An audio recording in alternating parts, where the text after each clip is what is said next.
Ngayon pa mga bossing ko, may mga in-order ako at ipapakita ko po to sa inyo mga bossing. Dahil kung mapapansin nyo mga bossing ko, yung mga damit ko talagang napakaluwag. Dati mga bossing hindi ko to masuot kasi yun nga po, hapit na hapit siya tapos napakalaki ng aking tiyan.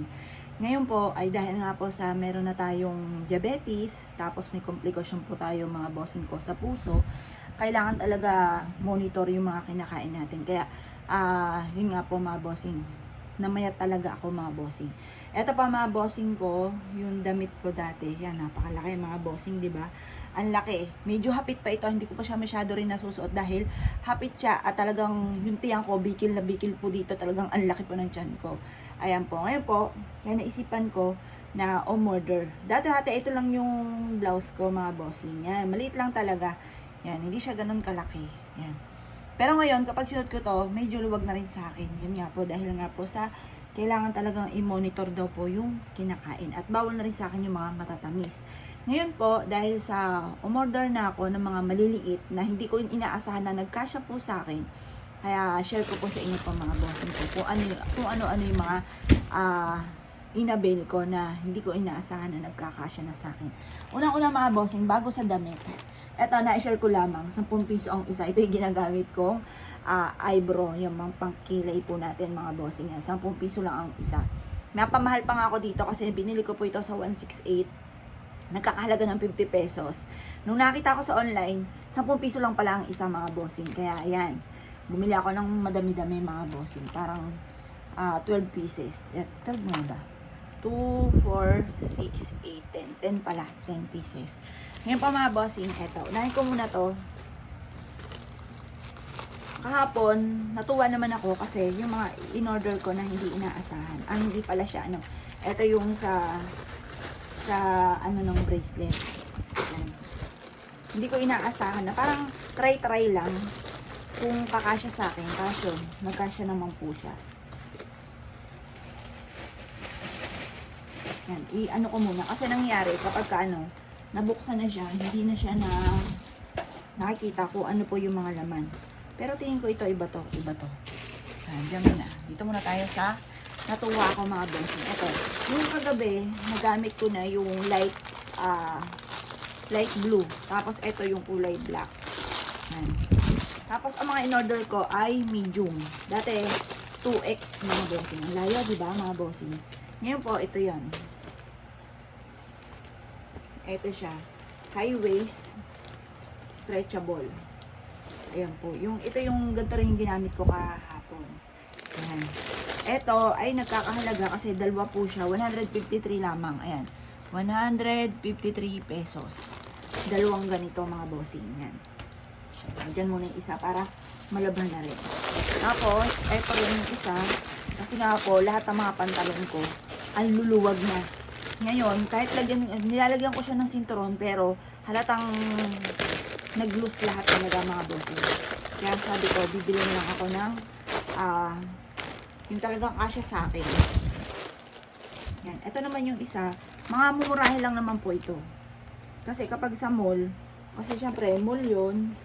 Yan. Kaya naunawaan ko rin minsan kasi sa mall, mahal syempre kasi yung upa. Kaya mahal din yung kanilang tinda mga boss. Tapos may bayad pa sila sa mga tindera.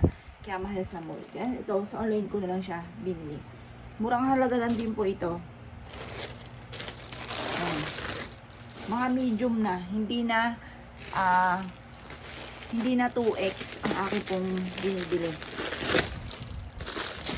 Yan. Ito, pantalon din dahil karamihan sa mga pantalon ko kaya ibibigay ko na lang yung iba kay Candy. Tapos sa mga bossing na medyo may pagka-chubby, yun, ibibigay ko din. Yan, kasi ito, medyo ito. Parang medyo maluwag to hindi, kasya rin. Yan, mga high waist ang mga pinili ko po. High waist. Tatanggalin na natin to para diretso labanan. Tapos ito naman yung isa. Ito. Kasi alam niyo po ba, yung mga ganito ko, yung mga cycling, mga bossing yan, yung mga cycling. ano na po siya, yung sira-sira na. Hindi ako umu-order. Ngayon lang ako na ano, mura lang pala yun. Merong mga 39 pesos. Kaya sabi ko, papalitan ko na yung mga sira-sira ko. Kaya mga ganito, 39 pesos. Ayan, meron akong ganito.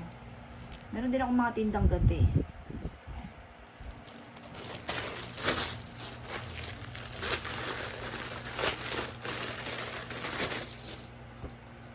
Yan, 39 pesos. Oh, maganda rin naman. Yan. Ngayon po, ito naman yung iba.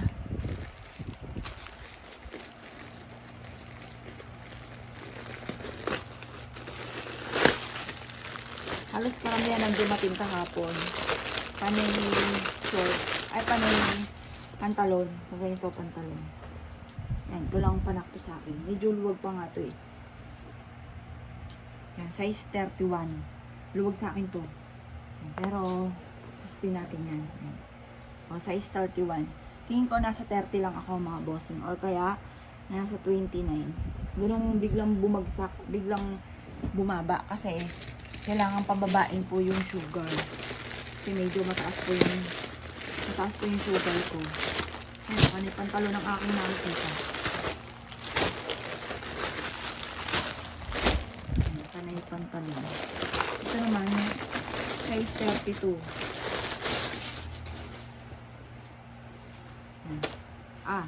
May malaki, may maliit kasi. Ito, size 32. Pero mga mura lang po ito. Mga mura lang yung ating yung mga in-order. Ito yung kulay po. Ito rin yung isa.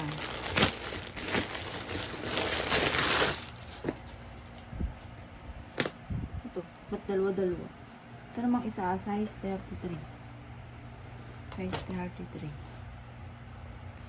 Yan. At yung mga malalaki ay bibigay ko sa sister ko saka kay Candy.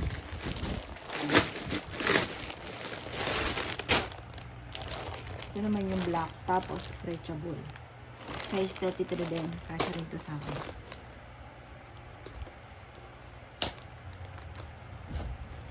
Yan. Sabi ko muna dyan. Yan. Tapos to. Diba? Tanay pantalon pala.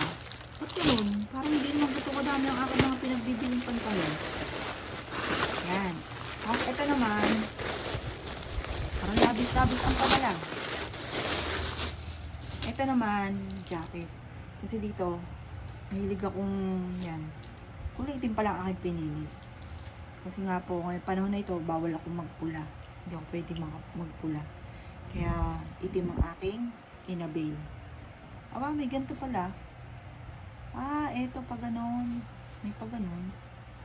Sa ano pala to, pa ganyan. Tapos, parang nabudol ako dito. Parang hindi ganito sa picture. Ayan po. Pero tingin ko, maganda naman siya. Ayan, kukusutin ko na to. Kasi, baka mag-react ang mister ko. Pero kahit mag-react siya, wala na siya magagawa. Kasi nga po, bumili na ako ng ano. Kasi mas mura naman hamak mga bossing ko sa online. Lalo na yung mga mumurahin lang ang pipiliin mo. Kaysa sa mga mall. Kaya, kasi may nakita ako doon, isang blouse pa lamang, 3.5 na. Yung mga ganun, yung mga may tatak. Yan. Yan po siya. Sabi ko lamang. Eto, hindi ko alam kung ano pong ano nito. Madami tayo in-unboxing ngayon. Meron din ako in-order na sa kusina. Yung binubuo ba? Para hindi kalat-kalat yung mga gamit namin. Parang ito na po ata yun.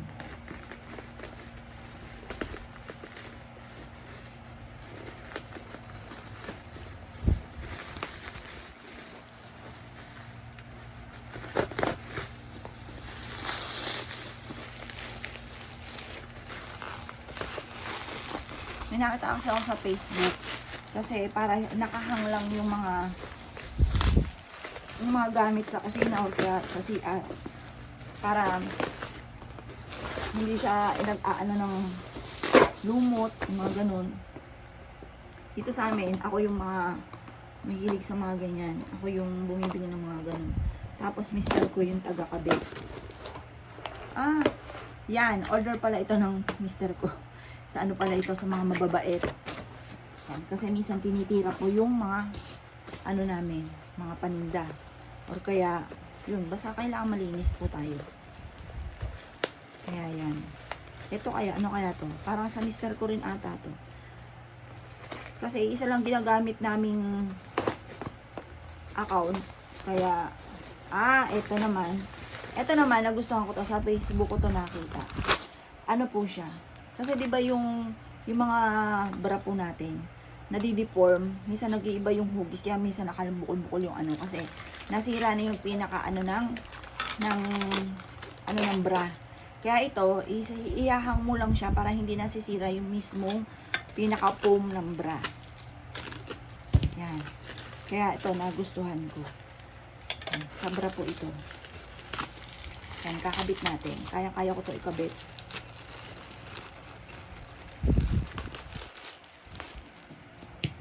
Ngayon, lagay ko siya dito. Yan.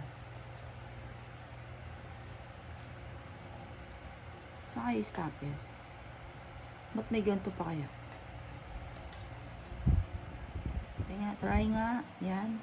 Kasi mister ko po yung ano nagkakabit syempre mga ganito sa mga lalaki. Hindi ko nilalagay yung stopper na yun. Mas maganda nga sagaran yan hanggang para matibay. Yan. Kasi yung bra nadideform yung pinaka-foam. Yan. Kaya yan. Oh, diba? Napay nyo lang ganyan, tapos sabit nyo lang yung bra. Kaya in-order ko ito, nagustuhan ko po siya. Sa Facebook ko to in-order. Yan, mahilig din ako mag-order sa mga ganyan. Yan. 3 yung in-order ko. Yan, 3 po siya. Para nakahanger ko lahat yung mga bra ko. Para hindi masira, hindi ma-deform. Kasi, kahit hindi ko siya i-dryer, tapos, pagdating sa sampayan, tutupiin lang siya ng basta. Deform na rin po siya. Yan. Pero murahin lang naman yung mga bra natin. Yung mga 75 pesos, ayan. Sa mga TikTok, ma-order po rin ako sa mga ganyan. Yan. Tapos, ang mga pinipili ko, yung mga walang wire. Walang wire. Kasi, hindi ko na kailangan ipa-push-push pa yan. Kasi nga, ang isipin natin, yung kalusugan. Kasi baka kaka-push, mapuwersa, mahapitan yung ating alam nyo na, masama po yun sa kalusugan. Kaya hindi na natin kailangan, lalo nagkakaedad po tayo, hindi na natin kailangan ipakita po yan, i-push-push po yan, diba? Yan, siya. Ito po, ihahanger ko na, tapos hanger ko na rin yung bra. Tapos, eto pa, todo ko na. Pero, halos lahat ang mga dumating dito kasi ang mga binili ko yung mga pang Korean, mga bossing. Pang Korean na blouse, yung maliliit lang. Kasi, hindi ko rin naasahan na nagkasya rin po sa akin yung pang Korean blouse.